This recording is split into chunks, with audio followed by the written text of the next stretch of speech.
What is going on, guys? Coach O here at the Lion's Den located in Colmar, PA. I have decided to switch up my training and take a more hypertrophy approach for the next several months. Goal is to get to the lowest body fat percentage that I've ever been to, and then I'm going to actually put on size steadily. But wanted to do this transformation kind of during this odd quarantine period, get my nutrition down and my training as well. So I've been working with Mike Israetel and RP Strength. They're helping me out with my programming, my nutrition, my training, as well as Dave Smith, who's a friend of mine, competitive bodybuilder. And with them, I have a solid team to get me to where I want to be. So today I'm going to take you through my back and trap training, so primarily just a back day, and kind of give you guys some pointers, some tips and thoughts as I go through this workout. So enjoy it and hopefully give it a shot and a try. I put my entire workout split on my Instagram, so if you're not following me, check it out, Zat Strength on Instagram, and it gives you the layout for the entire week, and I'll be going through each of those workouts on video, diving deeper into them. So let's go.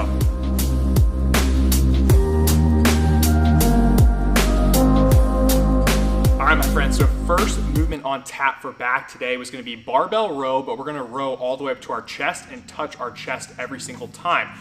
Now, the biggest thing with this movement and exercise, and actually all the exercises that I've been doing during this hypertrophy phase or mesocycle, has been full range of motion with everything that we do and no body English. So this has been a big difference for me and very eye-opening because we're really just trying to target the muscle itself and get as much stress to that muscle as possible.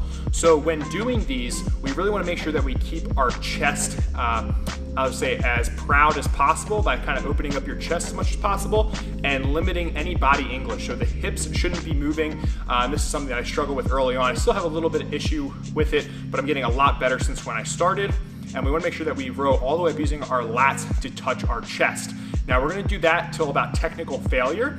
So from there, we're going to do a superset of regular bent over barbell rows to about our belly button. So you're not gonna be able to get anywhere near as much because you're gonna be pretty smoked from that working set of getting the bar to your chest every single time. But it's just a way that we can get a little bit more stress to the target muscle. So with this exercise, I did 3 sets, and I'm trying to beat last week in terms of volume. So the weight stayed the same, but I'm trying to get increased volume. So I got about 18, and then that was a couple more than last week, and then I got a little bit more on my bent over rows as well for every set. So that's just a basic principle of progressive overload, and we'll do that until I'm no longer getting the proper stimulus or the fatigue is too high, and then we're gonna take a deload or a low stress week and then get back after it.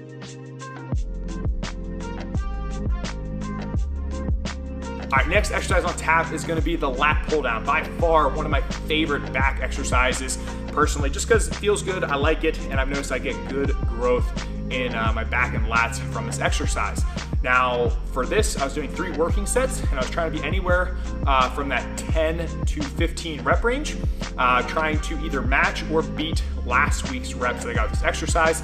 I noticed my back felt a little bit more fatigued today, so I actually did really well in the rows, but on the lat pull down, I basically got the same amount as last week. Not really a big issue because it was still a good training session, but the goal is to progress or meet last week in terms of volume. So a couple of points of performance for this is we want to make sure that we're touching our chest with the bar every single time we pull it down.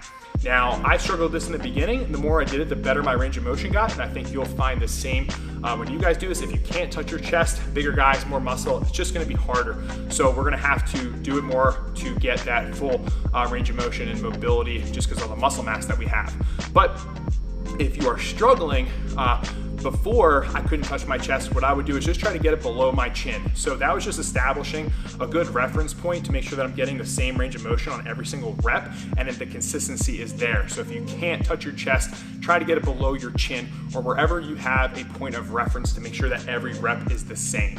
Now, in terms of grip, I want you guys to play with your grip a little bit, see what feels the best. I actually used to do these with a very wide grip, but I noticed that I felt it more in my lats the closer I brought my grip just a little bit, and I just overall felt better about it. So play with your grip, start wide, see how that feels, and then go a little bit closer and see if you feel it in your lats more, your back more, or maybe weaker areas of your back that you haven't used. Try it out and experiment with it. Another thing I really like to incorporate with this as well is straps, just because we're trying to focus on the lats in the back and not be limited by our grip strength.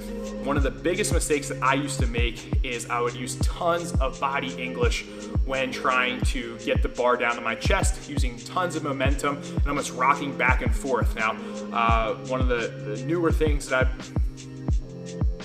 one of the biggest mistakes that I used to make when doing the lat pull down was using tons of momentum, where I'd come up and I'd rock all the way back and pull the bar to my chest every single time. Now, the issue with that is that we're now using other muscles to pull the bar to our chest instead of our lats. So we want to make sure that we can just target the lats solely to get as much growth and stress to them as possible. So keep it as strict as you can without using any momentum or body English. All right, next movement is going to be the barbell shrug. The main muscle we're working here is the traps. And for myself personally, the traps have been a muscle that I've really struggled with in terms of growing and getting bigger for whatever the reason is. I didn't train them when I was young, and they just haven't responded very well to the training that I do. You would think with strongman I'd have these huge, massive traps, but that's just not the case. So for me, it's been a weak point. Now, something that I have noticed that made a big difference in feeling my traps in the shrug has been playing with my grip width. I noticed that the wider that my hands were, the less I felt it in my traps, and the more narrow I got my grip, the more I could feel it in my traps. So play around with your grip like I've mentioned in other exercises, but just bringing my hands almost to exactly where my quads are has made a big difference in feeling it way more in my traps, and I feel like they have been growing a little bit throughout this mesocycle just simply on that. Now, the next thing that's really helped me is getting full range of motion with a shrug. I see most guys, and I did this before working with Dr. Mike, we just start with the barbell right at our hips and we shrug right up. But what Mike has taught me is to lengthen the trap as much as possible by almost letting your arms hang and then pulling all the way up and getting a little pause at the top. So you'll see in this video, I kind of let my arms hang a little bit. That's to just stretch out the tricep, get that full range of motion, and get as much amplitude at the top of the shrug. So anywhere from 20 to 30 reps. We're doing about 4 sets here, 4 good working sets, and you should definitely be feeling this. But play around with that grip, play around with full range of motion, using the trap as much as possible, and I think you're gonna love them.